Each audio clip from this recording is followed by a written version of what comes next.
কিরে গাধা, কি লুকাচ্ছিস? কই না তো, কিছু না।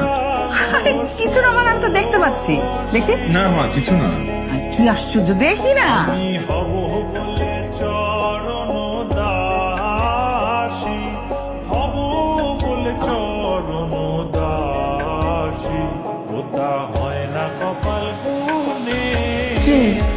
তুই কিনেছিস? কার জন্য? এটা তো আমার গায়ে হবে না। কার জন্য কিনেছিস? লাবণী, লাবণী দোস্ত, ওই কালকে আমরা একটা জায়গায় ঘুরতে যাবো, বুঝছিস? তুই রেডি হয়ে থাকিস, ড্রেসটা পরে অবশ্যই। হ্যাঁ ঠিক আছে। তো দেখ, যা শালা সারপ্রাইজ দিতে আসলাম কারে, দিয়ে দিলাম মারে।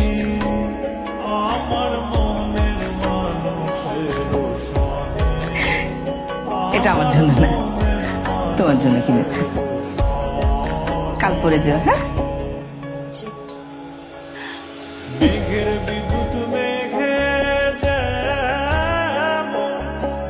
আমি তোমাকে এই ড্রেসটা কেন গিফট করেছি জানো? না কারণ বড় একটা গিফট দেওয়ার আগে ছোট একটা গিফট দিয়ে নিলাম। বড় গিফট? ছোট গিফট দিয়ে আমি আসলে তোমাকে মেন্টালি প্রস্তুত বানিয়ে নিচ্ছি, যাতে বড় গিফট নিতে তোমার সুবিধা হয়। মানে মানে বুঝলাম না।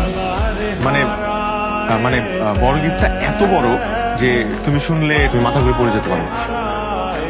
মানে আচ্ছা তুমি চোখ বন্ধ করো, চোখ বন্ধ করো, চোখ বন্ধ করলে হবে। হ্যাঁ চোখ খুলো। কি এটা? খুলে দেখো।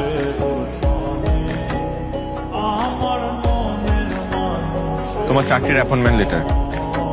আমার একটা বড় ভাই আছে, ওনাকে বলে তোমার জন্য একটা জব ম্যানেজ করেছি।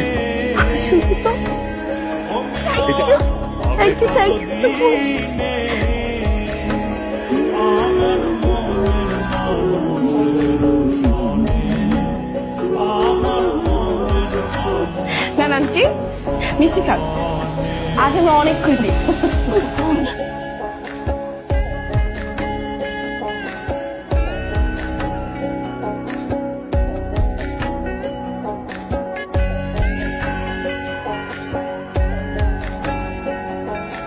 তাহলে তো তোমার আর ফরিদপুর যাওয়া হচ্ছে না, তাই না?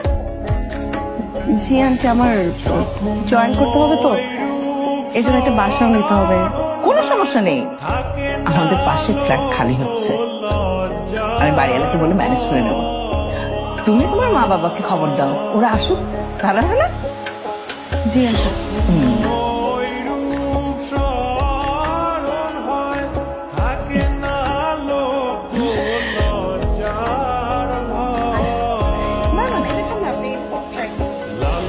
আসসালামু আলাইকুম ভাইয়া। ওয়ালাইকুম আসসালাম। ভাইয়া ওর কথাই বলেছিলাম। হ্যাঁ, সাইম আপনার কথা আমাকে বলেছে। আপনার ব্যাপারে আমি সবই জানি। আপনি ইচ্ছে করলে আগামীকাল থেকে আমার এখানে জয়েন করতে পারেন। আরে বাহ, থ্যাংক ইউ। আমি সাইমকে বলেছি, অনেকবার বলেছি আমার এখানে জয়েন করতে, কিন্তু ও নিজের ব্যাপারে কখনোই আগ্রহ দেখায়নি। তো যাই হোক, আপনি কালকে থেকে আসেন। Thank you so much. Welcome. Congratulations. Thank you.